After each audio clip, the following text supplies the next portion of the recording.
Você sabe qual é o significado da quarta-feira de cinzas? Esse é um assunto que está relacionado a questões espirituais, arrependimento e mudança de vida.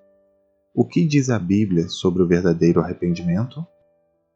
Bem-vindo ao canal Palavra Viva. Se ainda não é inscrito, se inscreva. Clique no sininho para ser avisado quando sair um novo vídeo. Não se esqueça de deixar seu gostei. Assim você ajuda nosso canal a crescer e abençoa a vida de muitas outras pessoas que serão alcançadas e receberão também este conteúdo. Certamente você já ouviu em alguns momentos essa expressão, quarta-feira de cinzas. Afinal de contas, o que isso significa? Quando o carnaval termina, a quarta-feira de cinzas marca o início da quaresma, palavra do latim que foi dada para o período religioso que antecede a Páscoa.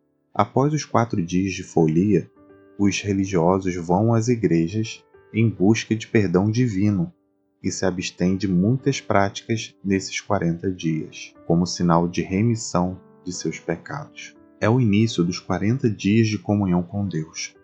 A igreja diz que esta época é de reflexão e intensificação da espiritualidade, através de práticas como jejum, caridade e oração. Para os cristãos católicos, uma missa é celebrada e cinzas de queima dos ramos do domingo de Ramos do ano anterior são passadas na testa dos fiéis, como sinal de reflexão e fragilidade. Após a quaresma, é comemorada a simbólica ressurreição de Cristo no domingo de Páscoa. A prática existe desde o século IV. A cor litúrgica para esse período do ano é o roxo, que significa luto e penitência. A quaresma começa então na quarta-feira de cinzas e acaba no domingo de Ramos, uma semana antes do domingo de Páscoa. A quarta-feira de cinzas faz parte do calendário religioso católico. Como você viu, é o primeiro dia da quaresma. Quaresma são os 40 dias que antecedem a Páscoa, sem contar os domingos. As cinzas que os fiéis católicos recebem na testa são aplicadas pelo sacerdote. Elas são uma lembrança da importância da conversão, da mudança de vida. E ainda esse simbolismo tem também o propósito de fazer com que os irmãos católicos se lembrem de que tudo nesse mundo é transitório e de que essa vida é passageira e o lar definitivo dos filhos de Deus é o céu. Esse costume lembra uma antiga prática do Oriente de sentar-se sobre cinzas ou jogar cinzas sobre a cabeça, numa expressão de tristeza, desespero, angústia e arrependimento. Inclusive, a Bíblia diz que os judeus, além das cinzas, eles também, nesses momentos de angústia, de arrependimento e tristeza, rasgavam as próprias vestes. Estes, na verdade, são símbolos exteriores que expressam um anseio do coração. Mas qual o perigo que existe nesses símbolos? Não só no símbolo das cinzas sobre a testa, mas também outros símbolos espirituais que nós temos. Existe um perigo neles? Muito bem. Qual é o perigo desses símbolos espirituais que muitas vezes nós usamos em nossas igrejas? Essas práticas que, com o decorrer do tempo, ao longo dos séculos, são criadas, são símbolos externos que deveriam expressar um anseio do coração. Ora, o perigo é que tudo isso se torne um ato meramente formal, algo que fique apenas no aspecto ritual e não seja acompanhado de sinceridade de propósito. Por conta desse risco é que existe uma advertência na palavra do Senhor, que certa vez o Senhor fez a seus filhos ao antigo Israel no passado. Acompanhe comigo o que a Bíblia diz no livro do profeta Joel, capítulo 2, e os versículos 12 e 13. Ainda assim, agora mesmo diz o Senhor: convertei-vos a mim de todo o vosso coração, com jejuns, com choro e com pranto, e rasgai o vosso coração, e não as vossas vestes, e convertei-vos ao Senhor vosso Deus, porque Ele é misericordioso, compassivo, tardio em irar-se e grande em benignidade. Em resumo, a palavra do Senhor está dizendo assim: convertei-vos a mim de todo o vosso coração. Deus diz: rasgai vosso coração e não as vossas vestes.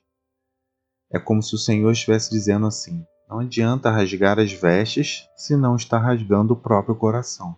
E trazendo para a nossa realidade, na quarta-feira de cinzas, seria o Senhor dizendo assim: não adianta aplicar cinzas na testa se não há conversão genuína, se não há verdadeiro arrependimento. O símbolo externo precisa estar acompanhado de um anseio verdadeiro do coração, de um propósito espiritual genuíno para Deus. O que nós fazemos e falamos é menos importante do que os reais motivos do nosso coração. Você compreende? Eu vou repetir. Aquilo que a gente faz e aquilo que a gente fala para Deus tem menos importância do que nossas reais motivações. Os motivos que estão por trás dos nossos atos e das nossas palavras. E a prova de que nossos motivos são puros se verifica exatamente com a mudança da nossa vida. Se verifica quando nós temos diante do Senhor uma nova atitude.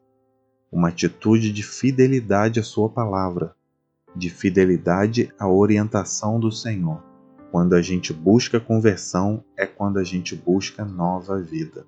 Jesus disse isso, está em Mateus capítulo 3, verso 8. Produzi, pois, frutos dignos de arrependimento. Essa palavra arrependimento, no grego, que é a língua original do Novo Testamento, é metanoia. E metanoia significa literalmente mudança de mentalidade.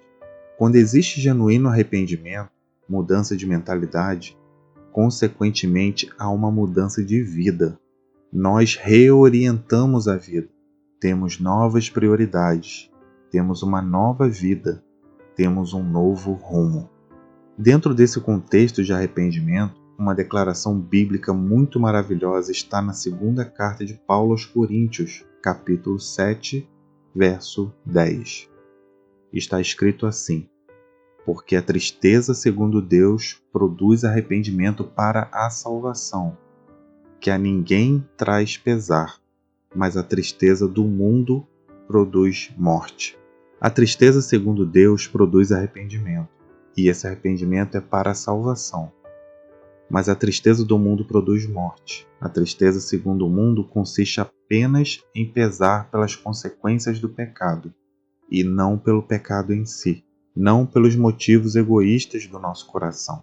A tristeza segundo o mundo toca apenas na superfície do nosso problema. Mas a tristeza segundo Deus inclui, é claro, pesar pelas consequências dos nossos erros. Porém, vai além disso. Na tristeza segundo Deus, há reconhecimento e admissão de que nós ofendemos ao Senhor e aos nossos semelhantes. Dentro desse reconhecimento, dessa admissão, nós somos levados consequentemente à confissão e ainda à mudança de vida. Na tristeza segundo Deus também há um esforço para corrigir o eu e uma reorientação da vida com o propósito de evitar os mesmos erros. E aí ocorre a mudança de vida.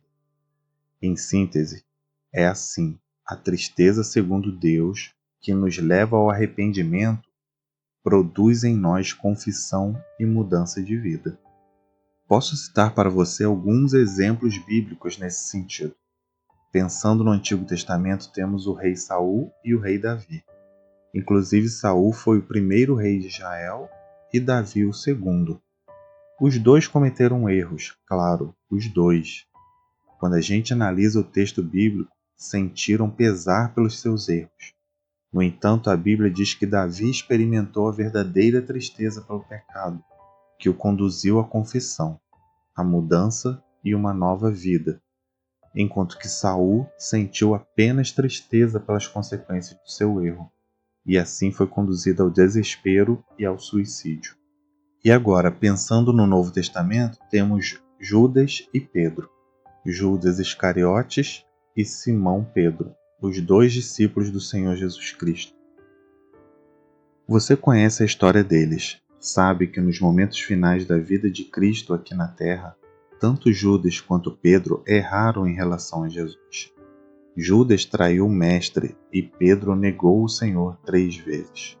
Os dois sentiram pesar pelas consequências de seus erros, porém Pedro foi além do pesar. Pedro chorou pelos motivos que o levaram a negar o Senhor Jesus Cristo. E nesse sincero arrependimento, Pedro recebeu o perdão e teve uma nova vida. Mas quando a gente vê a história de Judas, a gente percebe que o pesar dele foi apenas pelas consequências do seu erro. E assim como Saul, lamentavelmente Judas se desesperou e se matou. O desejo de Deus é claro, que nós experimentemos a genuína tristeza que nos leva ao arrependimento, à confissão e à mudança de nossa vida. O desejo de Deus, inclusive, é que todos os homens se arrependam, como está escrito na segunda carta de Pedro, capítulo 3, versículo 9. No contexto onde Pedro está falando a respeito da segunda vinda de Jesus a esta terra, Pedro diz assim: Não retarda o Senhor sua promessa, como alguns a julgam demorada. Pelo contrário, ele é longânimo para convosco, não querendo que nenhum pereça, senão que todos cheguem ao arrependimento. Pedro está dizendo assim: olha, Jesus não voltou ainda porque é um desejo do coração de Deus que todos os homens se salvem. Mas para que todos eles se salvem, todos eles precisam se arrepender. O propósito e o desejo de Deus é que todos se arrependam para que todos tenham a salvação. Esse é o propósito, esse é o desejo do Senhor, levar-nos à tristeza pelo pecado. Mas como eu disse, não apenas pelas consequências dos nossos pecados, mas pelo nosso pecado em si, pelo egoísmo do nosso coração, pela nossa malícia, por nossa maldade, por nossa impureza. Esse genuíno arrependimento produz confissão e mudança de vida. E sempre que o pecador experimenta essa mudança, essa nova vida, claro que isso agrada ao Senhor.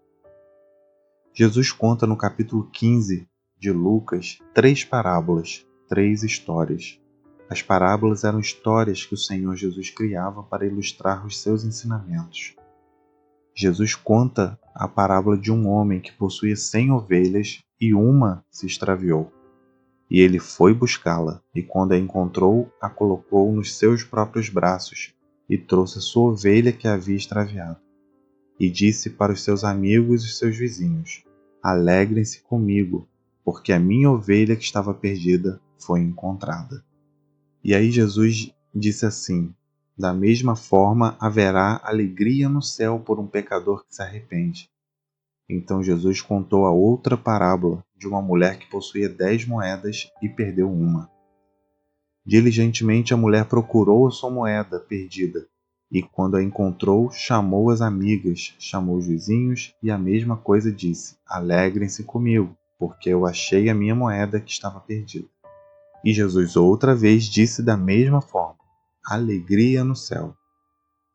O pai do filho pródigo, que representa Deus, é claro, ele diz: E se meu filho estava perdido e foi achado, estava morto e reviveu. Por isso é que nós temos que nos alegrar. Você compreende a alegria no coração de Deus quando nós nos arrependemos? Quando verdadeiramente nos arrependemos? Quando nós nos voltamos para o Senhor. O Senhor inevitavelmente se volta para nós, porque há prazer no Senhor em ver a nossa disposição de buscar.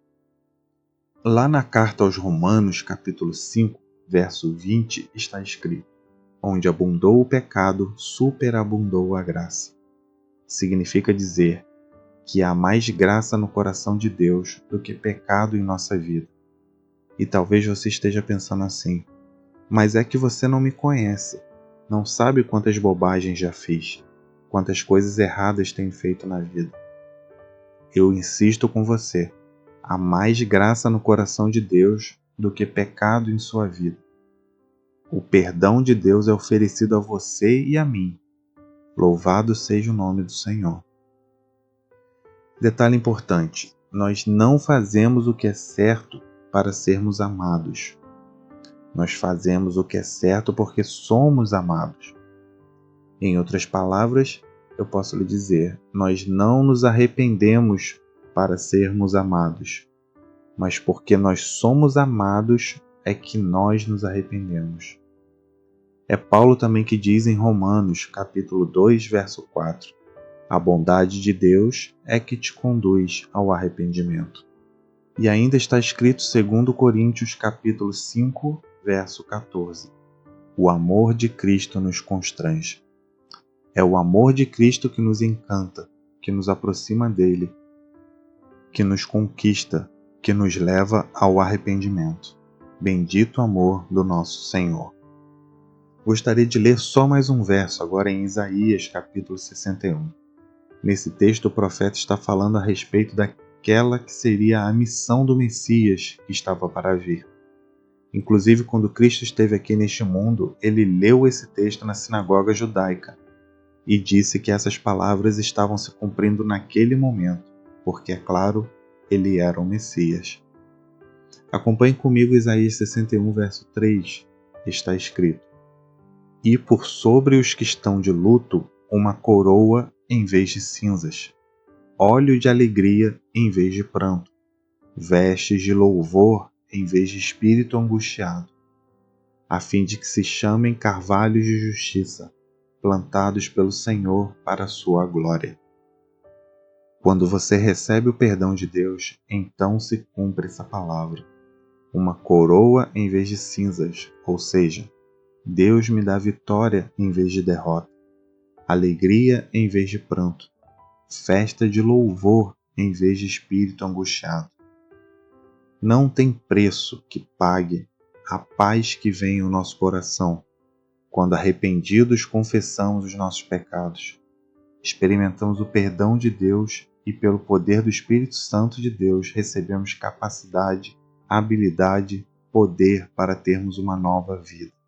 Que Deus te abençoe, que o Senhor continue falando ao seu coração, que o Senhor, por sua graça e bondade através da palavra, através do Espírito Santo, siga fazendo sua bendita obra na sua e na minha vida, para que verdadeiramente sejamos levados ao genuíno arrependimento, que não é só tristeza pelas consequências do erro, mas pelo erro em si, pelos motivos impuros e egoístas do nosso coração. Que ao experimentar esse arrependimento produzido pelo Espírito, que a nossa confissão seja imediata e que a nossa mudança de vida torne-se inevitável pelo poder do Espírito Santo em nós. Louvado seja o Senhor. Deixe aqui embaixo sua mensagem de gratidão a Deus.